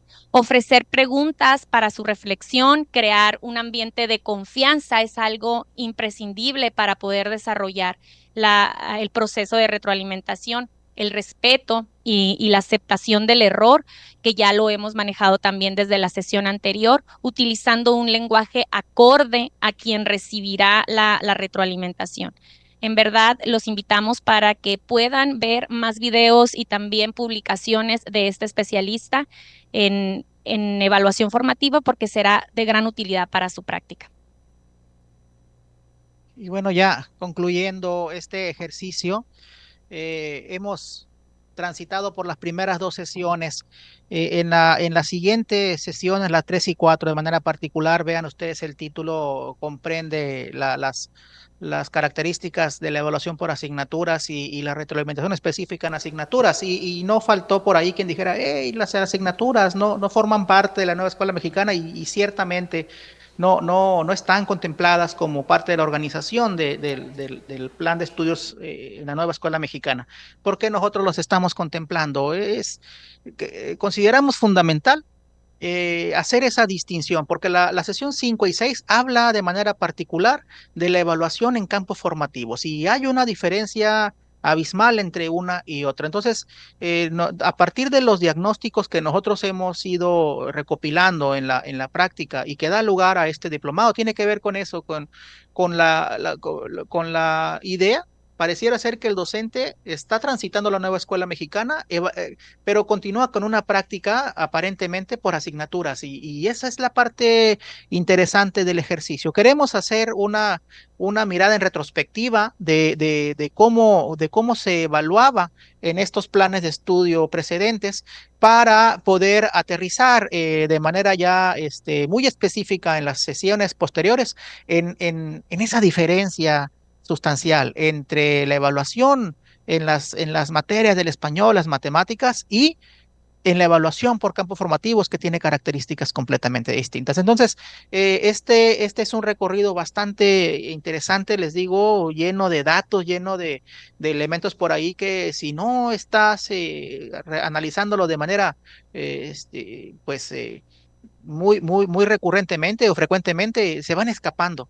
Entonces, si les queremos agradecer, pues la atención que nos preste, maestra, yo con muchísimas gracias por tu acompañamiento y por tus aportaciones. Y sin más, pues le devolvemos los controles a las autoridades sindicales para ir cerrando esta bonita sesión. Muchísimas gracias y muy buenas tardes. Doctora Yoko Lisset y doctor Héctor Antonio Cota, por su destacada participación, por su destacada exposición. Pues yo, ¿qué más les digo? Ustedes han ya… ¿Sí no se escuchaba? ¿Ahora sí se escucha ya? Bueno, decirles Sí, gracias. pues que muy detallada su participación, muy importante. Les agradecemos que hayan ustedes sido los expositores de este módulo. Recapitulando, fueron ustedes expositores del módulo 1, de la sesión 1, 2, 3 y 4. Así que les agradecemos infinito su participación. Les agradecemos también a nuestros compañeros intérpretes de la lengua de señas mexicana. Por supuesto, reiteramos nuestro agradecimiento a la doctora Beatriz Cota Ponce, rectora del CEIS, y al doctor Marcos Hernández Carrizosa, secretario técnico de dicha institución, por su valiosa disposición, colaboración para que podamos todos nosotros ser partícipes de esta acción formativa. Yo quisiera hacerles un recordatorio, un comentario que seguramente algunos de ustedes ya lo saben porque se envió un comunicado a los secretarios generales donde se les informaba que atendiendo a las solicitudes y a las experiencias de los usuarios de la plataforma, que comentarles que se encuentra en actualización. Esta herramienta tecnológica está siendo ajustada, revisada a fin de optimizar la navegación con elementos de acceso más amigables, más rápidos y brindarles la garantía de una grata experiencia de formación profesional en la modalidad virtual. Además, ya sabemos que algunas maestras y maestros habían concretado sus primeros trabajos, sus primeras fichas, y en este sentido es importante recordarles y comunicarles que las actividades a realizar seguirán siendo las mismas, las que ya trabajaron con su dispositivo, y respetuosamente les solicitamos que las vuelvan a subir en los espacios correspondientes cuando puedan ya acceder a la plataforma. Les informamos también que todas estas medidas son para evitar incidentes en lo sucesivo y que el plazo para las actividades y entregar los trabajos de las sesiones 1 y 2 quedan reprogramadas para cerrar el día 30 de octubre. Además que el acceso de la plataforma la tendrán disponible nuevamente a partir del lunes 21 de octubre de este año, y sabemos que va a ser una experiencia más amigable, que ya no nos cause tanto estrés que no podamos ingresar o subir nuestros trabajos. Quiero reconocerles a todos ustedes, compañeras, compañeros, maestras y maestros participantes de este diplomado, el diplomado sobre la evaluación formativa desde los campos formativos en la nueva escuela mexicana, que por favor respondan las 2 encuestas digitales que les harán llegar sus coordinadores de sección. Ya lo dijimos en un principio, la de asistencia y la encuesta o el cuestionario de valoración. Quiero agradecerles también su paciencia por estos sucesos que tuvimos, y decirles que estaremos el día miércoles en el curso, con una sesión del curso, y el próximo jueves de la semana que entra también con el módulo 2 del diplomado. Les refrendamos el agradecimiento y el reconocimiento del maestro Alfonso Cepeda Salas, secretario general del CENTE y senador. Reciban de nuestra parte un abrazo fraterno. Muy buenas noches. Muchas gracias, doctora, doctor, muchas gracias, compañeros, muchas gracias, compañeras de la Comisión Nacional. Nos volvemos a ver pronto.